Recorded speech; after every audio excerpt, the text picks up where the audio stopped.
Seating supply. We must move on. Questions to the Right Honourable Member for Meriden, representing the Church Commissioners, and to the Honourable Member for South West Devon, representing the Speaker's Committee on the Electoral Commission, and the Chairman of the Public Accounts Commission, Mr Andrew Stephenson. Question number 1, Mr Speaker.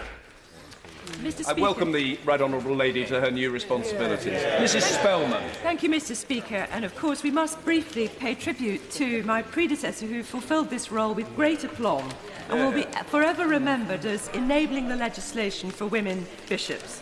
Mr. Speaker, the Church does face a great challenge in terms of its sustainability, particularly in rural areas. The Church Commissioners will be helping to support those churches that want to come back to the heart of the community by opening their doors to a wide range of uses that serve the community.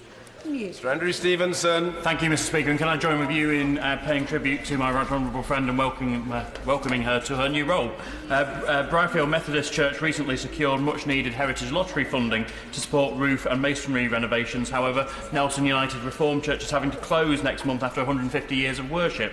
Will my right honourable friend set out how she will work with the Heritage Lottery Fund and other bodies to help preserve the church buildings for which the Church Commissioners are responsible? Speaker, the Honourable Gentleman has just mentioned the Methodist Church, and I'm sure you'd agree it's right that we should all record our sympathy to the Methodist Church in South Carolina, which has suffered terrible shooting tragedy. Specifically on this question, to the Honourable Gentleman, I intend to work very actively with the Heritage Lottery Fund, which dedicates around £25 million a year to essential repairs for all listed places of worship. On this specific case, given the urgency, I suggest we work immediately together on it. Mr Michael Tomlinson. Thank you, Mr Speaker. Last winter, the Church of St Mary's, Litchfield was shut due to a lack of heating, and parish churches across Dorset struggle to meet both their parish share and to ensure their buildings remain open.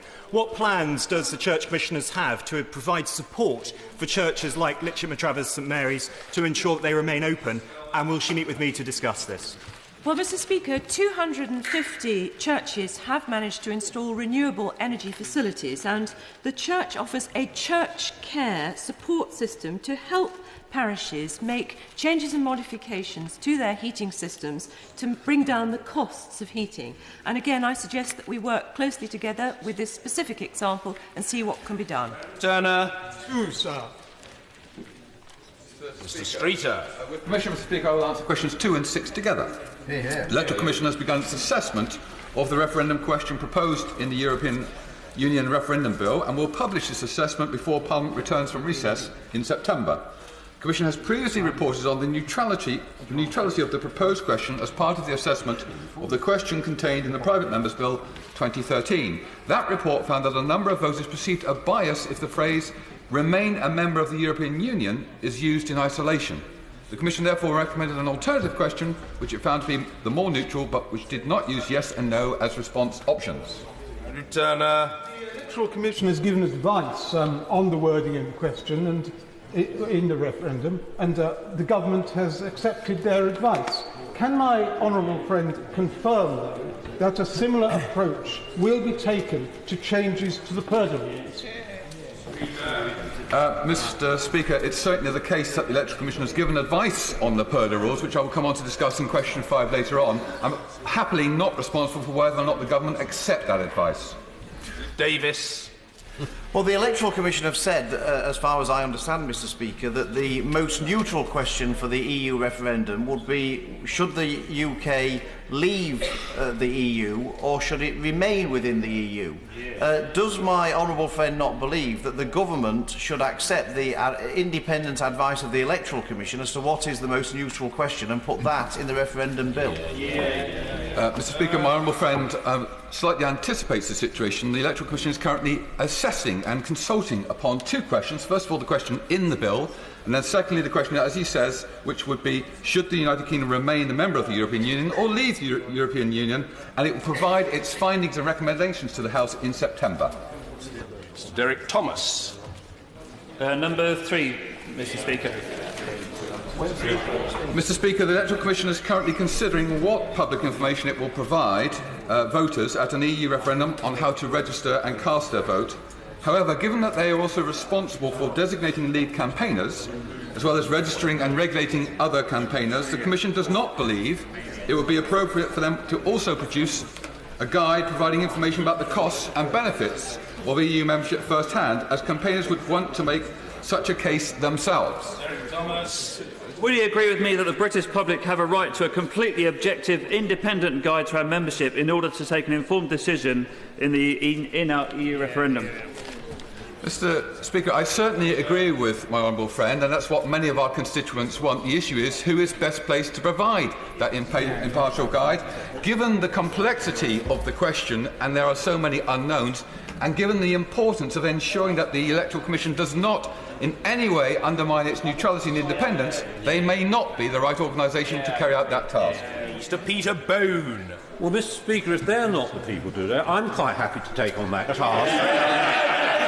But wouldn't my honourable friend, it would be pointless having such a document, because it would have pages and pages and pages of costs. And I doubt if you could find a page for the benefit. Mr. Speaker, I'll certainly put that offer back to the Electoral Commission, and I think I'm sure they'll be as enthusiastic as I am. Fiona Bruce. Mr. Speaker. Mr. Speaker, the Church of England is very aware of the plight of the Christian community in Iran and works closely with the Bishop of Cyprus, the Right Reverend Michael Lewis, and with the Bishop of Iran, the Right Reverend Azad Marshall, to give support where it can. Fiona Bruce. Thank the Honourable Lady for that reply. The recent report on persecution of Christians in Iran by Christians in Parliament with the All-Party Group for Freedom of Religion and Belief recounts serious neglect of human rights of Christians in Iran. Surveillance, arbitrary arrests, lashings, torture and severe prison sentences are common. What steps is the Church taking to encourage respect and tolerance for Christians and those of other minority faiths in Iran and elsewhere in the Middle East? Well, I congratulate the Honourable Lady on the report produced by the APPG, and in fact I attended the meeting of the All-Party Parliamentary Group where some of these recommendations were put to a Foreign Office Minister yesterday. The Archbishop of Canterbury invited the Grand Imam Al-Azhar to both Houses of Parliament in order that the Grand Imam could express the encouragement to religious and political leaders to speak out in support of moderate voices in the region. Fiona McTaggart. Thank you very much, Mr. Speaker. If I could echo the remarks and the questions of the Honourable Lady, because it seems to me that the right to your faith, to freedom of religion, is a fundamental human right. And I'm concerned that within the Christian faith, Christian leaders need to do more to educate those who come to worship on a Sunday who don't know that others are denied that right. I think the Honourable Lady makes a very important point, and I think it's important for people of all faith to encourage one another in a spirit of tolerance. And I merely mentioned that the Grand Imam made the point that the message of Islam and Christianity is enough to build the bridge of continuous understanding. That is what he came and said in this place. Cannon. Speaker, last year in 2014, 75 Christians were arrested for their faith, physically and mentally abused, threatened with execution. What representation has the Church made on the behalf of those 75 Christians?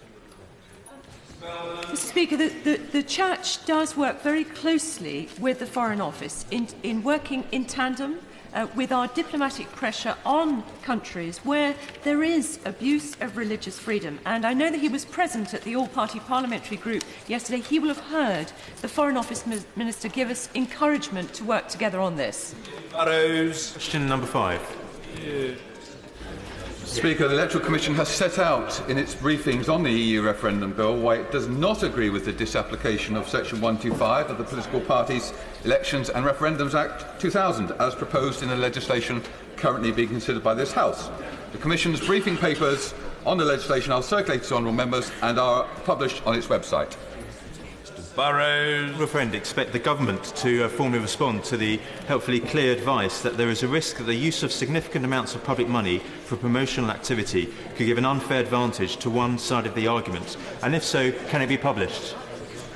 Speaker, I'm not aware of any legal duty for the government to respond to any recommendations made by the Electoral Commission, but I was pleased to hear earlier this week that the government appears to be moving in the direction of the advice given by the Electoral Commission, and I'm sure that's very welcome by the honourable gentleman who's a tenacious warrior on this issue.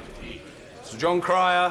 Thank you, Mr. Speaker. As the honourable member just said, the Electoral Commission clearly disagreed with the government's position. Why does he think the government disagreed, other than the wish to rig the referendum?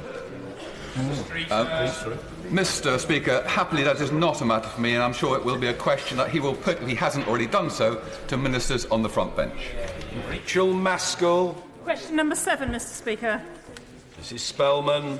The Church of England seeks to support its clergy and their families and dependents through their challenging roles ministering to parishes. This support includes, but is not limited to, housing, pensions and continuous training. The demanding responsibilities of clergy in the Church and across civic societies having a serious impact on their physical and mental health. In the light of their officer holders' employment status, what commitments can the Church Commissioners give to improving their duty of care to clergy? Mr. Speaker, I think we're all aware in public life of the pressures on mental and physical well-being, but particularly I acknowledge that for clergy. And I think that the Honourable Lady worked very closely with an important test case about the status of clergy, and it is right to take forward the question of their well-being. I know that there are programmes such as the Arrow programme, provided that a Church Pastoral Aid Society, which can assist clergy with making themselves more resilient in these challenging roles. Spelman. Mr. Speaker, the elections for the General Synod of the Church of England will be taking place during late September to mid-October. So any communicant layperson who is on the electoral roll is eligible, and I suggest that we all encourage those that we know to increase the diversity of Synod to apply. Mr. Barry Sherman. I'm very encouraged to hear that. I'm a lay canon at Wakefield Cathedral, and when I go to church, most of the people in the church are women.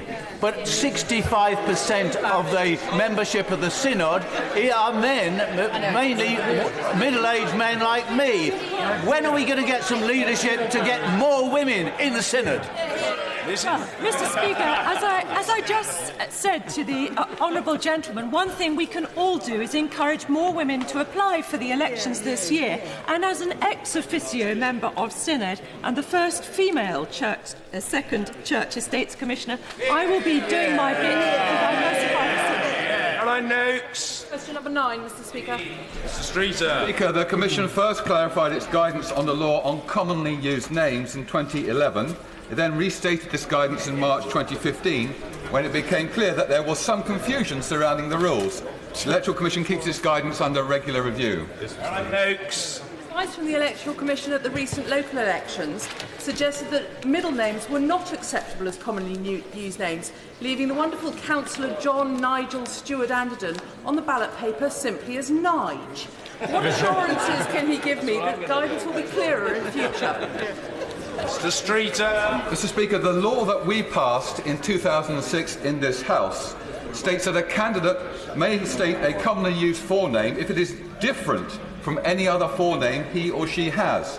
Therefore, the use of a second or third Christian name, for example, Nigel, does not qualify under the 2006 Act. That the Electoral Commission is reviewing this issue, and if people have representation they would like to make, they would be grateful to receive them. Neil Gray. Mr. Speaker. Sir Edward. The current arrangements for the audit of the House of Commons by the Controller and Auditor General differ from those of the public bodies which rely on the right to examine the economy, efficiency and effectiveness of public expenditures under the National Audit Act. As a consequence, any examination of the restoration and renewal programme would require the House to formally request him, the House must request him, he has no right, to review and report on these expenditures. These arrangements secure the absolute importance of the independence of the House.